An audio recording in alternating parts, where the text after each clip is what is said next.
బుధవారం నల్గొండ జిల్లా కలెక్టర్ కార్యాలయం నుండి విద్యాశాఖ కార్యక్రమాలపై విద్యాశాఖ అధికారులు, ఇంజనీరింగ్ అధికారులతో జిల్లా collector C Narayana Reddy video conference నిర్వహించారు. ఈ సందర్భంగా కలెక్టర్ మాట్లాడారు.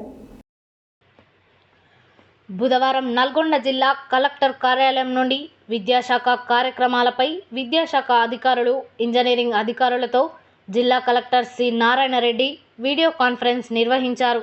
ఈ సందర్భంగా కలెక్టర్ మాట్లాడుతూ స్వయం సహాయక మహిళా సంఘాలకు విద్యార్థుల యూనిఫామ్ కుట్టే బాధ్యతను అప్పజెప్పడం జరిగిందని, రెండవ జత నాణ్యతతో ఒక పద్ధతి ప్రకారం స్వయం సహాయక సంఘాలు అప్పగించాలని అన్నారు.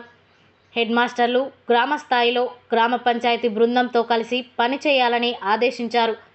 ఉపాధ్యాయులు, విద్యార్థుల హాజరు విద్యాశాఖ సమీక్షలో మొదటి అంశంగా తీసుకోవడం జరుగుతుందని, అందువల్ల ఉపాధ్యాయులు పాఠశాలలకు నిర్దేశించిన సమయం ప్రకారం హాజరు కావాలని, ముందస్తు సెలవు లేకుండా ఎట్టి పరిస్థితులలో విధులకు గైర్హాజరు కావద్దని, ఒకవేళ గైర్హాజరైతే సస్పెండ్ చేయడం జరుగుతుందని హెచ్చరించారు.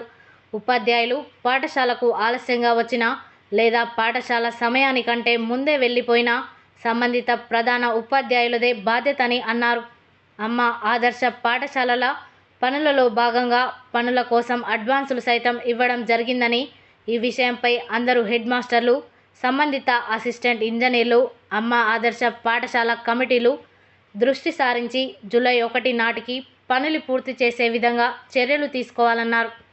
ఈ కార్యక్రమంలో జిల్లా విద్యాశాఖ అధికారి భిక్షపతి, డిపిఓ మురళి, మిషన్ భగీరథ పర్యవేక్షక engineer Venkateswarlu, Panchayati Raj executive engineer Bhumanna, TS MIDC ఇంజనీర్లు జిల్లా కేంద్రంలో హాజరు కాగా, అన్ని మండలాల నుండి ఎంఈఓలు, ఇంజనీరింగ్ అధికారులు ఈ వీడియో కాన్ఫరెన్స్కు హాజరయ్యారు.